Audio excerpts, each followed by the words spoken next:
Nah, Mbak Vina ini kan tadi kan udah tanya-tanya nih soal produk yang dibuat Mbak Vina. Nah, terus kita mau ada sedikit wawancara ya Mbak buat produk ini. Awalnya itu Mbak Vina itu kok bisa dapat inspirasi membuat buku untuk anak usia dini itu gimana Mbak? Oke, kalau dilihat ya di pasaran itu memang udah banyak buku anak-anak usia dini, tapi kita cari peluang tuh, soalnya kalau aku kan bukunya buku komik, sedangkan di anak usia dini itu jarang yang komik, rata-rata kan kayak cuma dongeng, coba buku-buku yang langsung ada permainannya. Nah, di sini aku inspirasinya tuh ya mengembangkan dari buku-buku yang ada. Jadi saat itu aku ke Gramedia tuh, aku observasi di sana tuh ada buku-buku apa, terus yang kira-kira ada peluang apa nih. Nah, saat itu aku menemukan komik kayaknya jarang, ya udah akhirnya aku ambil komik seperti itu. Oh, terus Mbak Vina ngembangin Ya, ide bikin komik buat ya gitu. Nah, kalau tema untuk pembuatan komik untuk anak usia dini itu gimana sih Mbak? Atau tema buat bikin buku itu gimana aja sih? Kalau aku sih gini aja deh, kalau kita kan udah belajar tuh ya, banyak belajar tuh tentang teori perkembangan anak atau misalnya kecerdasan, aspek-aspek perkembangan. Nah itu aku ngembangin dari situ. Nah kan kalau aku kan buku komiknya komik untuk mengembangkan minat dan bakat anak usia dini. Berangkat dari teori kecerdasan majemuk Howard Gardner gitu. Iya. Jadi buat bikin buku untuk anak itu nggak cuma asal-asalan bikin gitu ya, tapi ada hal-hal yang diperhatikan. Nah, kalau selain tema kayak gitu, hal-hal apa sih Mbak yang perlu diperhatikan buat pembuatan buku? Untuk pembuatan buku anak sendiri itu sebenarnya lebih sensitif ya, mungkin karena kita kan sasarannya anak. Nah, di situ kita pertama harus memperhatikan usia sasaran kita. Misalnya kita mau ke usia 4, 5, 6 tahun atau usia misalnya 3, atau kita menyesuaikan itu dulu. Habis itu kita juga kalau misalnya kan aku komik nih, sedangkan komik kan waktu itu aku pernah dapat pembelajaran dari dosen kalau komik gimana caranya ilustrasinya itu tidak terlalu kartun, jadi tetap menampilkan sisi aslinya. Terus untuk warna juga, warna-warnaan di buku anak kan juga nggak main-main kayak gitu. Terus apalagi ya, mungkin lebih ke untuk tema-temanya, dan itu sih kan kalau komik kan ada kata-katanya. Nah, kita menyusun kata-katanya itu sesuai dengan umur anak. Jadi kita tetap kembali ke patokan ke Permendikbud. Oh gitu. Oh iya. Karena kan kalau anak itu kan membaca itu kadang membaca gambarnya ya, nggak baca apa tulisannya, kan belum bisa membaca ya, benar-benar. Jadi gambar-gambarnya gitu juga harus diperhatikan, kayak kira-kira anak bisa ngerti nggak ya gambar kayak gitu. Oke. Nah, Mbak Vina ini kan kayaknya udah publish ya bukunya yang pertama ya. Nah, itu gimana sih Mbak cara pemasarannya gitu? Kalau pemasarannya kita itu sih pakai cara online dan offline. Jadi kita pertama kan kita survei pasar dulu, kita survei ke beberapa TK, terus kita bikin mitra sama mereka. Habis itu kita juga kayak jual di online. Jadi kita bikin di online, kita buka di online juga gitu di online, dan kita juga membuka offline. Jadi kalau mau langsung ketemu di tempat pembuatan itu langsung bisa. Berarti bisa online, offline, terus buka mitra juga dengan TK-TK. Oh gitu. Nah, terus kalau untuk penjualannya, target penjualannya itu gimana Mbak? Kalau target penjualan kan itu bukunya ada 9 ya, ada 9 jenis, ada 9 jenis itu. Ya kalau kita targetnya per bulannya itu bisa per bukunya, per seriesnya itu bisa 5. Oh iya, sebentar ya. Nah, tadi kan udah sampai nih pas target per bulan dalam proses produksinya. Nah, kalau kira-kira harga pasarannya itu berapa sih Mbak kalau buku itu?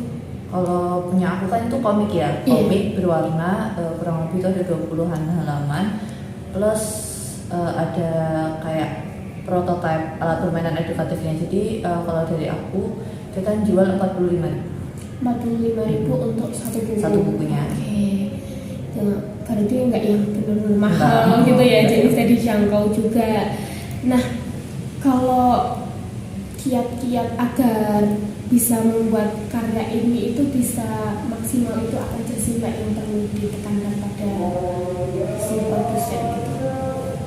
Ya, kalau kiat-kiatnya mungkin yang pertama kita benar-benar itu tahu dulu sih. Kan kita membuat buku nih, kita mau bikin apa, temanya seperti apa, terus kita cari sumber sebanyak-banyaknya. Habis itu nanti kita rancang, kita bikin storyboard dulu. Habis itu bikin storyboard mungkin kalau misalnya kalau aku kan komik ya, jadi ada ilustrasi. Terus kalau habis itu kalau aku kita itu sih kita maju ke bagian yang ahli di bidang itu. Jadi aku maju ke salah satu dosen, tanya apakah materinya sudah sesuai sama anak saya atau belum, baru kita maju ke penerbit. Gitu. Jadi yang penting tuh prosedurnya itu Iya. benar ya gitu. Jadi kayak nggak melewati satu tahap. Jadi pas itu launching udah sesuai Udah gitu sesuai sama ya. standar. Nah tadi kan Mbak Vina kan udah bilang soal gimana maju ke penerbit ya. Nah kalau kerjasama dengan penerbit itu kayak gimana sih Mbak kalau dulu? Kalau itu waktu itu aku menghubungi dulu, kan kita cari-cari penerbit ya, cari yang sesuai juga dengan harga juga, terus kualitas lemnya, apa-apanya, layoutnya dan lain-lain. Kita dapat penerbit, kita menghubungi pihak sana, terus ya tanya jawab, kayak gitu. Akhirnya kalau deal ya udah langsung deal, kita langsung launching. Nah kalau Mbak Vina ini baru penerbit mana nih kerjasama? Aku di penerbit Pustaka Oase di Sukoharjo. Oh, berarti deket ya, Ya, mulai deket jauh. aja. Oke. Nah, kalau kerja sama bareng penerbit itu ada susahnya nggak sih Mbak? Kalau susahnya mungkin kemarin tuh agak culture shocknya. Aku kira kan semua buku yang masuk penerbit itu ada ISBN ya. Nah ternyata ketentuan dari Perpusnas sekarang tuh berbeda. Jadi kalau buku yang dimana itu dikerjakan tim atau penulisnya cuma satu itu nggak bisa ISBN. Tapi kalau misalnya sini nih bikin buku penulisnya sini, nah teman-teman yang lain tuh masuk layout apa itu masih bisa ISBN. Tapi kalau semuanya semua nama itu jadi satu, namanya jadi tim gitu, maksudnya antologi dan itu nggak bisa ISBN. Jadinya ke kayak QR code buku doang, kayak ya legalisir dari penerbit. Kalau ISBN kan dari Perpusnas, nah itu enggak. Sekarang bedanya itu sih, kemarin kendalanya di situ.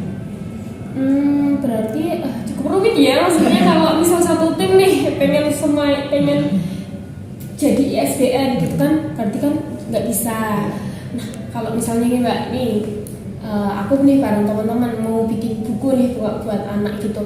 Misal kita itu nggak usah kerjasama nih sama siapa, sama si penerbitnya gitu. Langsung kita ya udah kita bikin, kita cari percetakan sendiri, kita launching sendiri kayak gitu bisa nggak sih? Nah kemarin tuh awalnya aku juga mau kayak gitu tuh, jadi kayak menghemat budget juga kan. Iya.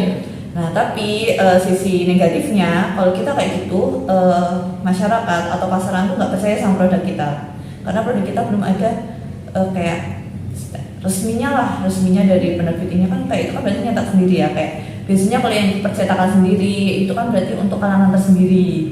Untuk orang kayak contohnya nih UNS Press, nah itu kan ada kan percetakan itu tuh kayak buat mahasiswa UNS saja, maksudnya sivitas akademiknya UNS saja. Maksudnya kalau dari luar kan nggak bisa. Nah itu salah satu kekurangannya, makanya kita ambil dari tetap kerjasama penerbit luar. Jadi ada dampak ya buat pasaran. Nah ini kan aku bareng teman-teman nih ada rencana buat bikin kayak softbook gitu loh Mbak, buat anak usia dini. Nah kalau softbook kayak gitu, menurut Mbak Vina, kalau kita kan itu kan softbook itu kan dari bahannya aja udah buat kertas ya, maksudnya hanya buku untuk pembelajaran anak kayak gitu. Misalnya kalau kita nggak usah kayak penerbit itu gimana Mbak? Ya mungkin bisa-bisa aja sih dicoba dulu aja, nggak apa-apa. Kalau nggak kamu bisa konsultasi juga sama orang-orang yang kayak emang udah ahli di bidang itu, kayak gimana ya kalau kayak gini tanpa penerbit itu gimana. Saya kalau maju penerbit tuh alasannya ini, kalau nggak maju penerbit itu gini. Oke, ya nanti coba kita konsultasikan. Mungkin nanti kita juga bisa konsul ya sama Mbak Vina. Ya boleh. Oke.